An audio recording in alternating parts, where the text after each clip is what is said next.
তাড়াতাড়ি জলদি চলো, মেঘশত্রুরা আসছে, ছাতা রাজাকে তৈরি হতে হবে।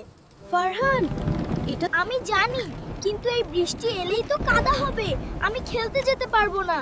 ছাতা রাজা তাই বৃষ্টিকে আটকে দেবে।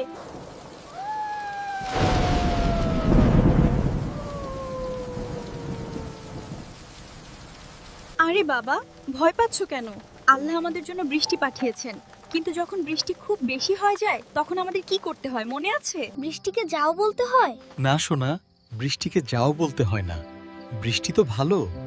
আমরা শুধু আল্লাহকে বলি, তাই আমরা একটি সুন্দর দোয়া পড়ব।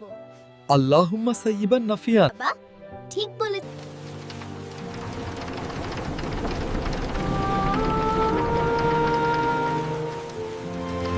চলো আমরা সবাই মিলে দোয়া করি। আল্লাহ দুষ্টু ছাতা রাজার চেয়েও অনেক শক্তিশালী, তিনি আমাদের জন্য সেরা কাজটিই করবেন। আল্লাহুম্মা সাইয়্যিবান নাফিয়া। Wow, magic! বৃষ্টি চলে গেল আর আকাশ কত পরিষ্কার। বৃষ্টি চলে যায়নি ফারহান, দেখো এটা এখন শুধু হালকা ফোঁটা। আর মাটি কাদা হয়নি, আকাশও পরিষ্কার। এটা হলো